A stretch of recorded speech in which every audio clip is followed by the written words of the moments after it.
Welcome to Mayvin's Research Hub podcast series. We're imagining futures for people change today. Mayvin's Research Hub is exploring the key trends and advances impacting our ways of working and our ways of organising as we look ahead into the future. In each podcast, we'll delve into a futures trend and consider how, here in the present, we can start to create the future that we want in our organisations. I'm Sarah Fraser, and with my trusted partner in imagination, Sophie Tidman, we're going to try and cut through the noise and, to be honest, anxiety about what the future holds, and give you some thought starters and hopefully some provocations to work with this future thinking and bring it back to today. Listen on and we'll delve into the first of these trends.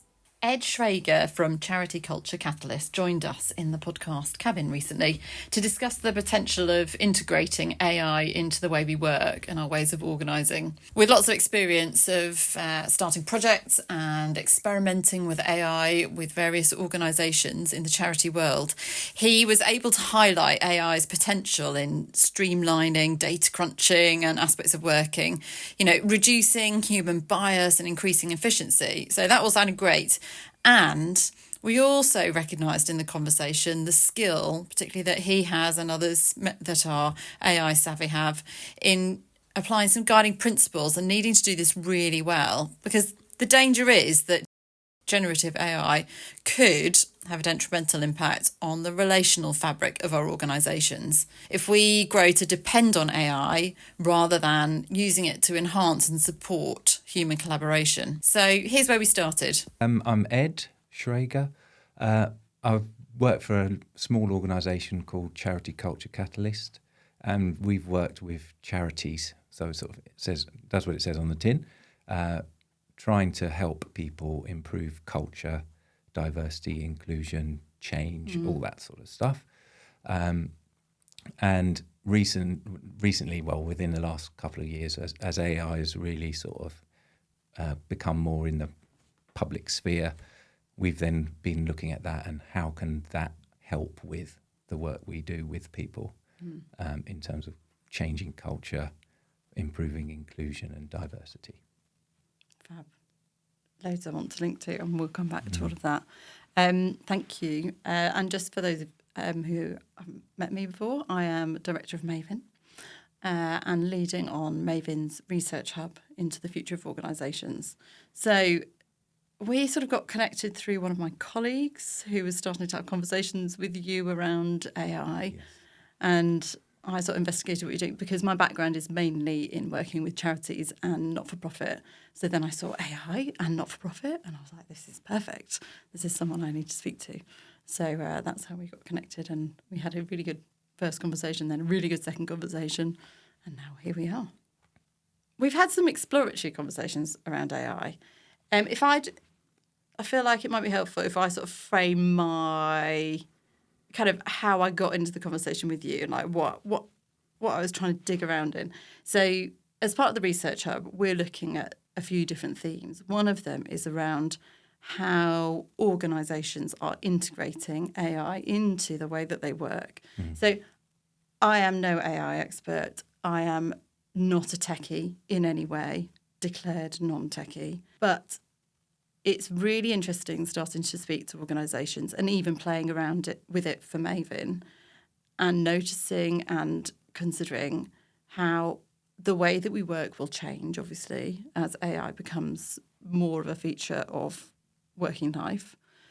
There's all the big conversations about how some jobs may go, etc. But just for, the average person in an office-type job, the work may change, or the way that you work may change.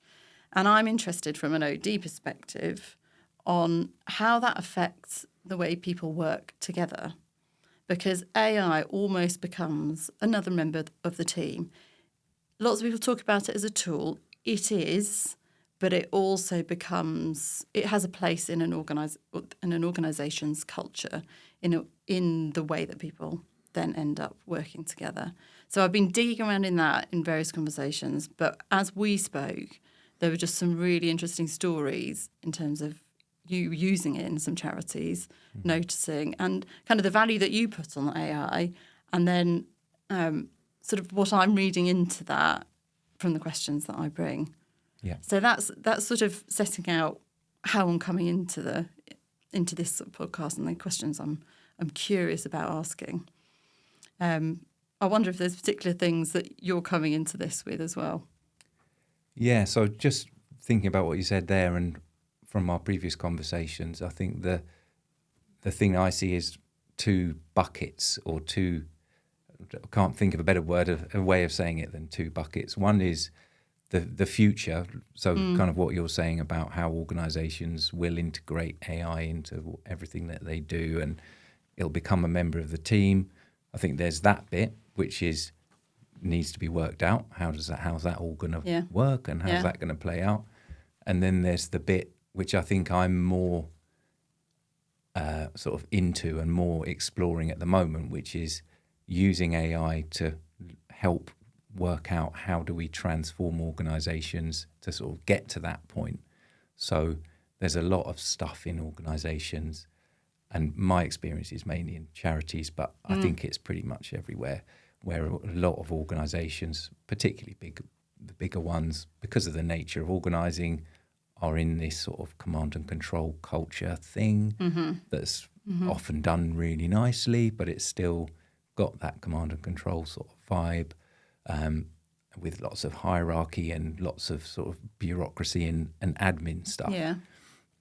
So thinking about how can we use AI to help do some of that stuff, to help the transformation of the organisations, and then be able to think about, right, well, how might this actually then be integrated in the future? So it's a bit of two phases to this of how can we use it now to shape us up maybe into a better place to then be able to go, right, now we can think about how we integrate it. So it's a bit of a sort of using those phases. An example of that is something I've been doing a lot of is with the whole job description thing. Yeah. So, I've been involved in various sort of projects of working out job descriptions in the past.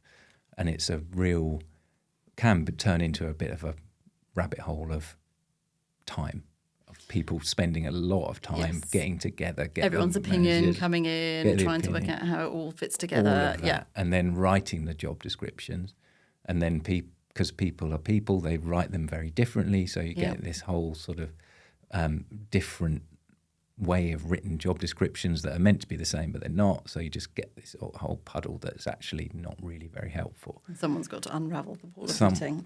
Someone's trying to unravel it. The person who's on the end of it, the person in the job, doesn't really understand what the job is from the description, so it's not actually very helpful. So there's a whole load of that. So getting AI to be able to help people write job descriptions or role profiles or whatever they are in a more quickly, more consistently, more accurately, and just better, basically, feels like a really quite easy win for that sort of first phase of how do we just do some of this stuff a bit more. Okay, and I want to dig straight into sort of one of the questions that I keep coming back to. So that sounds brilliant, and I hear how it creates, it does such a large amount of work that would take, a person hours, and sort of cuts through the complexity of it. And is there a risk what is the risk in AI doing that job for you? Because I imagine, like when we're working with organisations, thinking about operating models and even getting down to role profiles, etc. One of the most important aspects of that are the conversations that happen in the process. The conversations, the debates, the disagreements, the working that through, coming to agreement, the coming to a common understanding of, okay, so this is what we are trying to do here, or, well, you think this, but actually what the organisation needs is this, so how can we find, the right space in between? So is there a risk that you lose that sort of the relational process, the very OD aspect of a design process or the change process by letting AI do some of the work? I don't know if you've experienced that in like some of the projects that you've done. So I think it's more that you create more time to have those conversations, Right? Because that is the important bit. The Yep. bit about, you know, whoever the people are involved, having the conversation about what is this job, what do we actually need in our team, in our organisation, what are we trying to achieve, having all of those conversations, but then being able to just say, you know, in your own kind of words, right, this is the kind of job we need, and then the tool then creates the job description sort of out of that. That's So it does the writing up of your notes, basically. Basically, yes.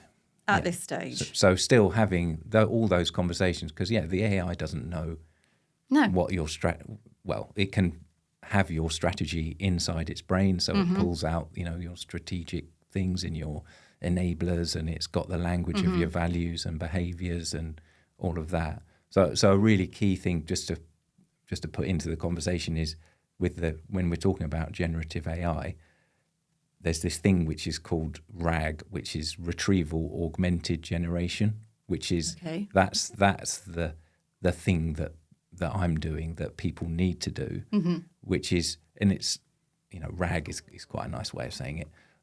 But what it does is you put things like the organisation strategy, copies of the values and behaviours and the team structures and everything that you've got about the organisation. Yeah. It's like, here's your training. Here's what you need to know. Yeah. Here's the brain that you need in order, or the filing cabinet that you need in order to give me the answers that I want. Exactly. Yeah. So you can give it all of that filing cabinet, all of the documents you want, and it could be your job evaluation structure, your role profile template, how you want it to look, all of that stuff. Yeah. You put all of that in it, and then it refers to all of that and uses it to process what you put in.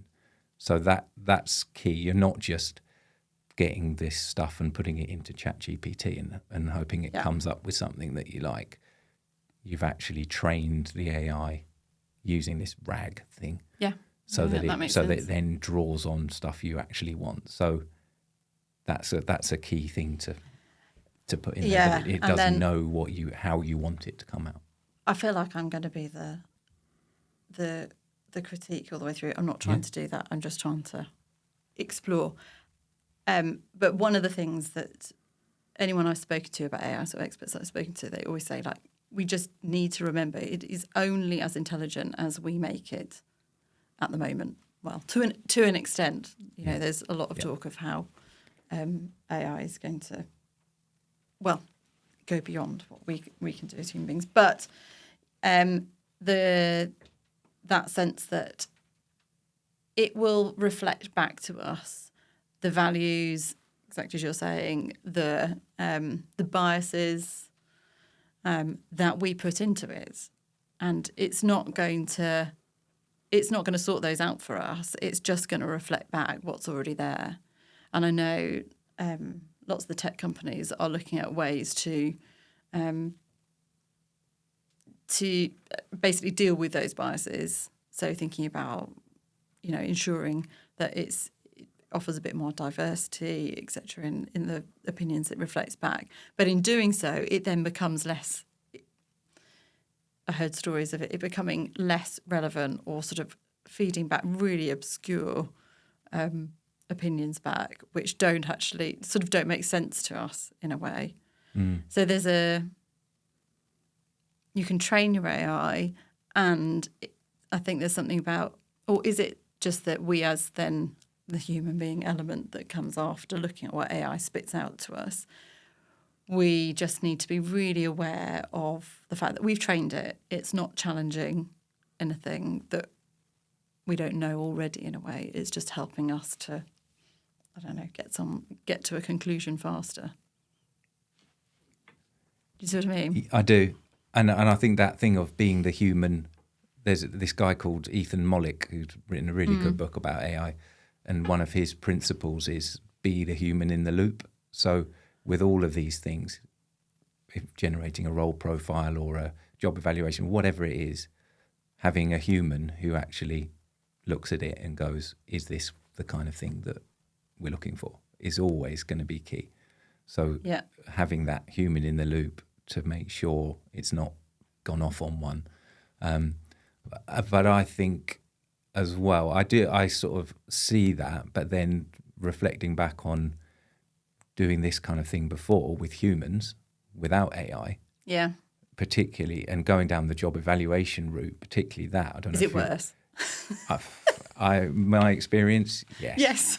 the biases of humans. Yeah. Because then you've got emotions involved, haven't you? And Yeah. opinions about different people, whereas the AI is just going to give you a the basic thing of data-driven answer. Yeah, and I can't remember where the research is from, but the people who did there was probation panels for prisoners, and if you were the first people to go in front of the panel at 9 a.m., you were this likely to be given a chance of probation. But then if it was before lunch and they were all hungry, no chance. And then after lunch, the percentage of people getting probation request accepted was much Minimal. higher.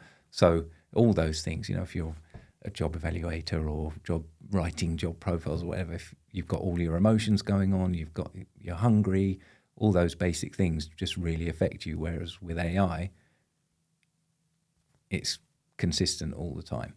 So I think the bias thing, it needs training, and we need to review what it's coming up with and all of that. But compared to, in this world we're in now, compared to how humans make decisions, AI is more effective in lots of and ways. it's more obvious what if the bias is there. Yeah. Then it's more obvious. Whereas with humans, people can, clever people can kind of smudge it over and, make a mess of it. Make a mess of it, or We do make that it brilliantly. not look I mean, like. that's why Mayvin does what it does, because people make things messy. And so maybe when there's more AI, there'll be less AD. I think it's the opposite. But I think there'll be, my thinking is that, we, as OD practitioners, we need to get alongside AI and understand how it is part of the organisational makeup and be working with it, which is exactly what we're doing here. Yeah. So I know you've got some brilliant examples of projects. You talked about the doing the job profiles, but are there others to talk about before I start critiquing everything about AI? I don't feel like that. I think it's really exciting as well. Yeah. What are your other stories of using AI and so really other effective? ones are the more sort of culture side of OD work. So helping organisations understand what their culture is and what the culture they might want in the future. How did that work with AI? What did you do? So the bit with that is, and I'm sure you've done these kind of projects before, where you go out and you talk to people. So you might have a one-to-one interview sort of thing. Do 10, 20 people, do some workshops, put some groups. Surveys, focus groups, all that sort of stuff. Yep. And out of those, you generate a load of text. Yep. Loads of data. So, loads of data. So the data, if it's like yes, no stuff, or ratings, analysing that, doing it in spreadsheets or whatever, easy peasy. So you don't really need AI for that. But the projects I've done where using AI to then summarise and analyse all of the text that you get, I find that is so powerful. One for actually just transcribing the conversations, so that instead of you're sitting there writing up your notes and all of that, you can, I find, listen better, because you don't necessarily have to be taking the notes, because you've got something else doing the note taking, that for you. Yeah. the transcription, and then the analysis of it. So getting those, I've spent hours and probably days going through line by line of text of, this person said this and this person said that. You're bringing back memories of like trudging around London or from far off-flung places with wads of flip chart paper Exactly, for me. that. And then going back, trying to decipher my own writing as well as everyone else's, and distilling it into something that gives some clear next steps or whatever it is, conclusions for a client. Yeah. And I'm always very aware in that process of how, I'm reading it through my own eyes. I'm reading it through my own perspective of the information that's important, the information that's less important, what the message that I'm trying to create. Yeah. Whereas AI, I would assume, it cuts through that, doesn't it? It kind of doesn't allow you to put your own opinion on it. Yeah, and exactly that. And those flip chart papers.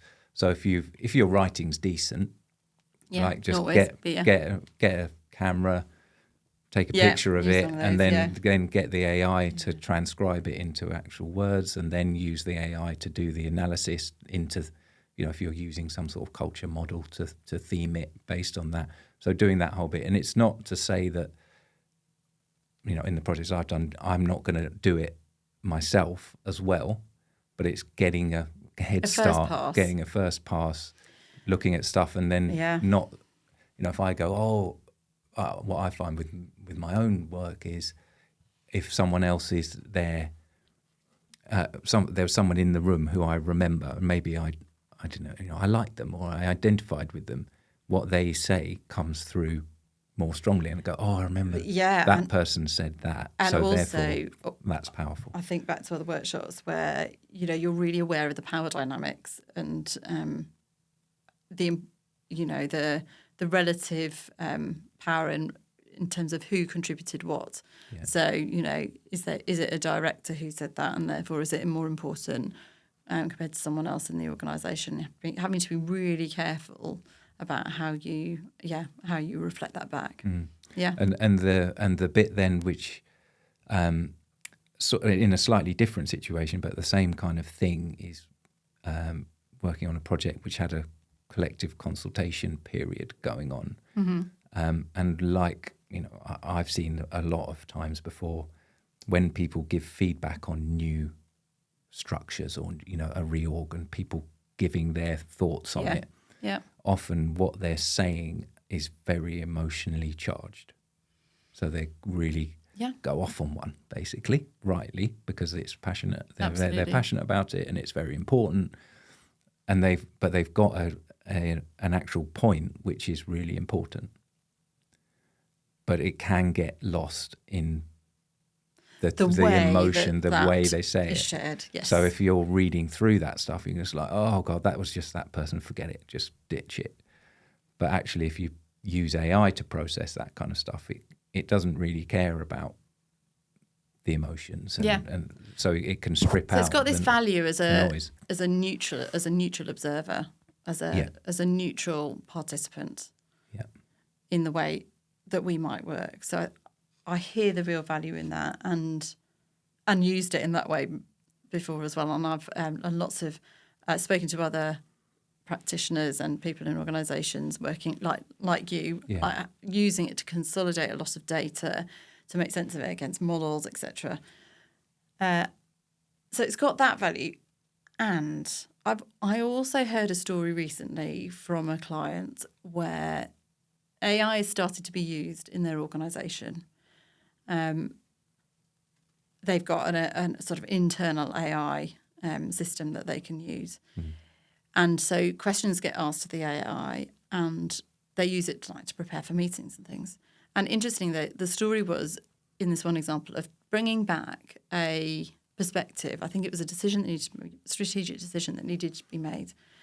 And greater value was placed on the response that someone declared they had got from AI than from the perspective of others in the room. It was just like, oh, AI, this is what AI says. That almost a sense of, I wasn't there, but almost a sense of, well, that must be right. Because it is the neutral observer, it is analysing a much greater amount of data than we can kind of hold in our heads, obviously.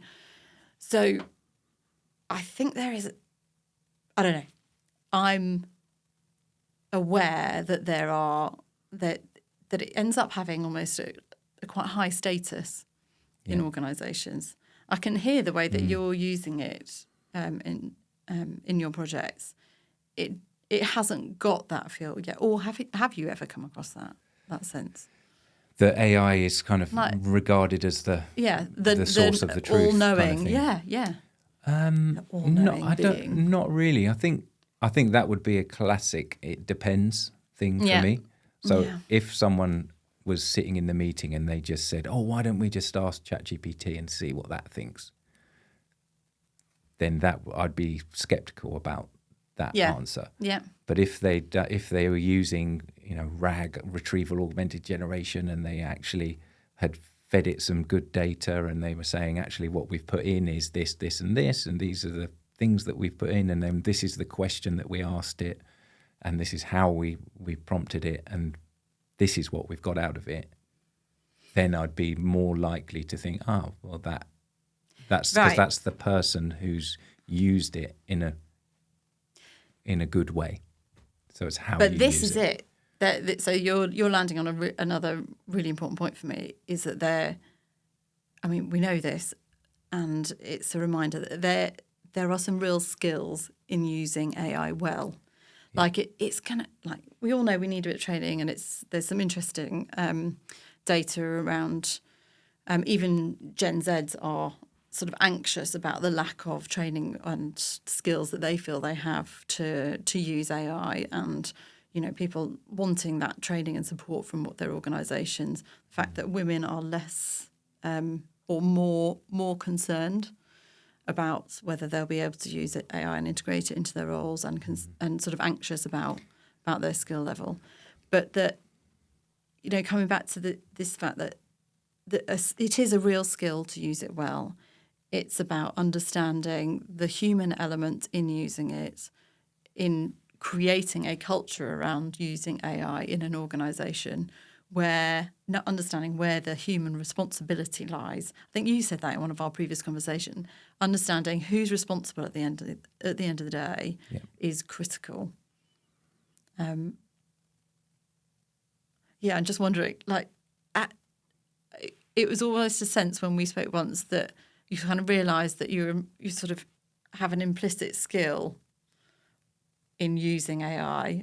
And as we spoke, I think you mentioned that sense of, oh yeah, I do have very particular processes, standards, sort of ethics around using AI.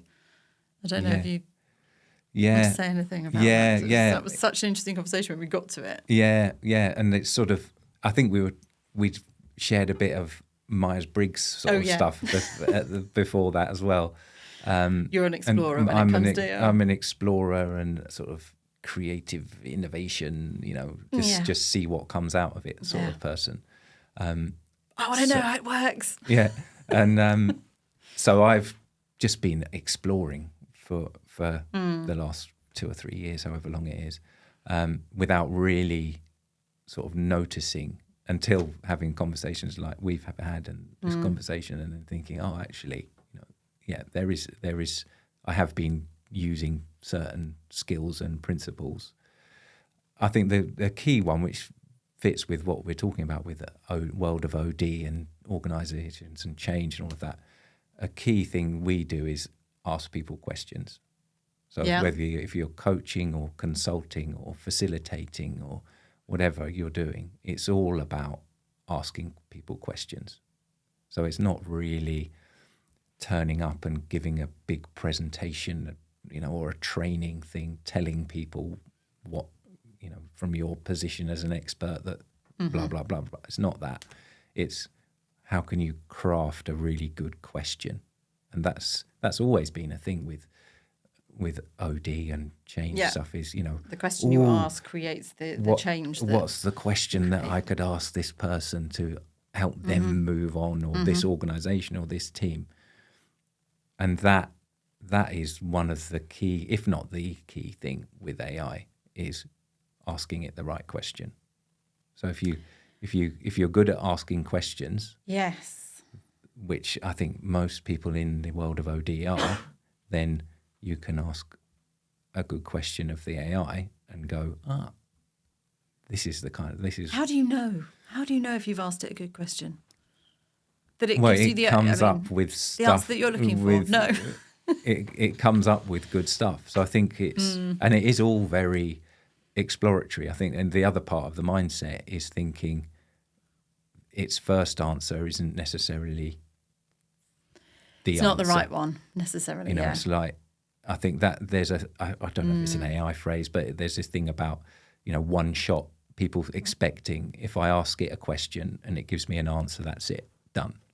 But actually, you can ask it a question, and then, unlike a lot of people, it really doesn't mind if you say, that was rubbish, can you try again? Do you And actually then- tell it that was rubbish sometimes? I'm Lots very of people polite. talk. I'm Lots very, of people talk about being very polite with AI, which Yeah. I think is hilarious. Yeah, no, I'm very polite with it, and it does strangely. I haven't actually tested it, but I think it does react better if you're nice and you say, you know, can you give me the best answer so I can impress my manager or something like that.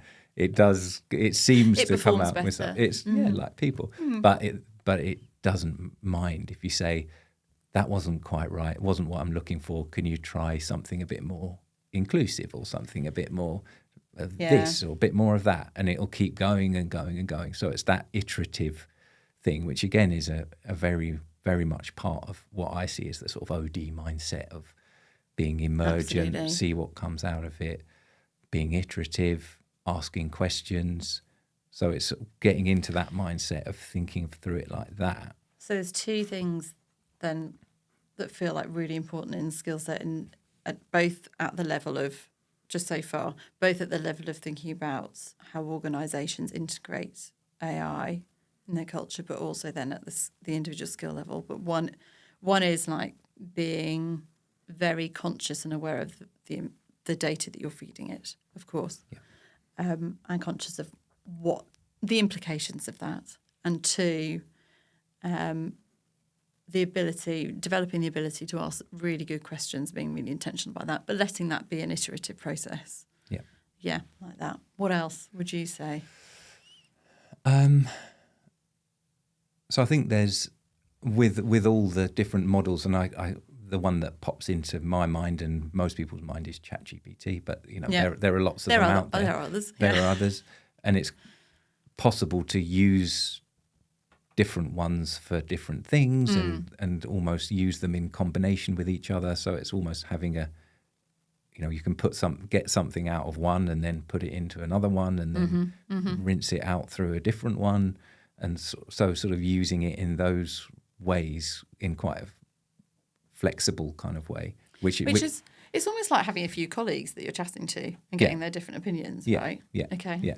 Same sort of thing. And that's probably easy to say for me, being I'm not part of a big organisation that's kind of locked into, you know, one Microsoft or Google or whatever. So it's going to be harder for people who are in that situation. But using which is a bit like the iterative things, you know, it's just keeping going around saying, you know, put a different hat on or, and I think that is a real creativity thing. So I really like being creative. So sort of having a creative mindset. Oh, just imagine if I could do this, and then just trying it. A really nice video I saw a while ago, I can't remember who did it, about AI, was using this sort of image of using AI is like having Einstein in the basement. Mm-hmm. And if you realise that you've got Einstein in the basement, you'll go and ask him about all sorts of things. But if you don't realise that he's there, you'll just ask it to, you know, write a song like David Bowie, or write a poem about this, or you know, write a recipe. So all the really stuff it's really good at, but it's really basic. But actually, if you think this thing can basically do anything and knows all sorts of things, if you can get that into your mind and then you can ask it anything, it'll come up with some really good stuff. But it's definitely, so I've been playing around with AI a little bit, and it definitely feels like it's a new muscle. It's a new sort of way of exploring ideas, developing ideas, using it as a tool, using it as a, you know, a conversational tool to develop something that feels very different. And I almost feel guilty when I use it still. I think that's just because I'm a bit old and a bit old school. But I almost feel guilty because I feel like I'm cheating.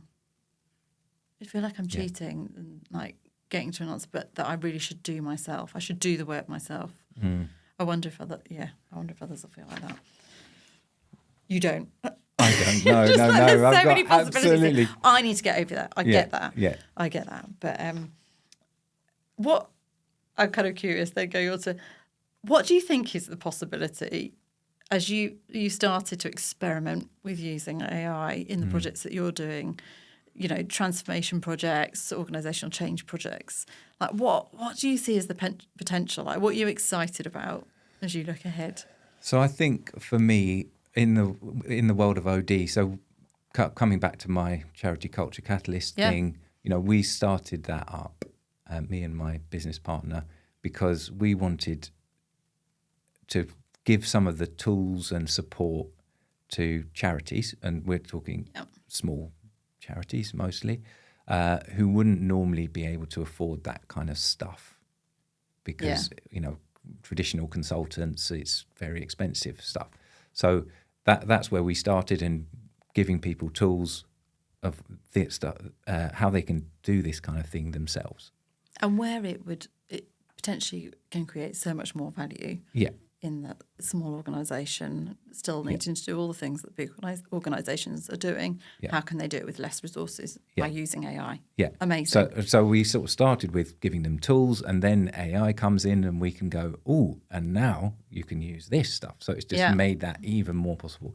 So I think the possibilities are a thing in OD world, in the sort of literature, when you read about people who have done big OD projects, it's usually, particularly if it's American stuff, you know, they're doing it for big pharmaceutical companies, or they're doing it for big oil and gas companies, or big finance institutions. Who have big budgets. They've got big budgets. They can afford consultancies to do all of this really groundbreaking OD work, which is great work, but doesn't translate into smaller organisations, whether they're charities or whatever they are. Yeah. So if we can use AI to make more of that good stuff available to more organisations, it could lead to, and the thing I have in my head is, I've got 2 daughters who are teenagers.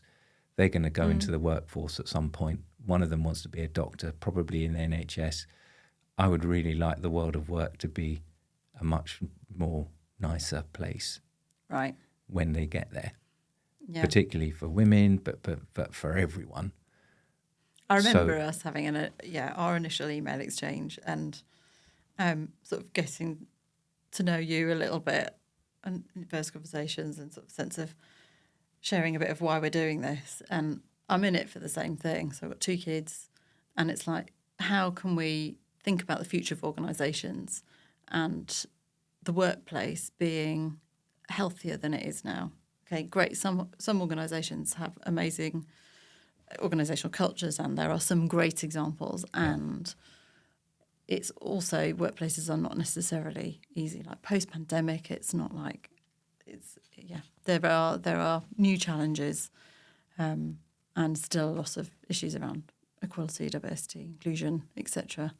And there's new challenges coming in with Gen Z, and you think about Gen A then coming in. But Gen A, so that generation after Gen Z, they're going to be the first generation that will come into the workplace with AI being in their bones, or as it's Ray Kurzweil talks about, potentially even the singularity, where we actually might have the world of the World Wide Web in our head. I don't think that. Well, I really hope that's not going to happen, but it could. Thank you very much for a brilliant conversation. Exploration into all things AI. Well, a few things AI, should we put it that way? Yeah, we've touched it. Yeah, well, we can dig into some more another time. But thank you very much. Thank you. It's great to hear about the work that you're doing, and let's carry on the conversation. Lovely. Thank you. Thank you.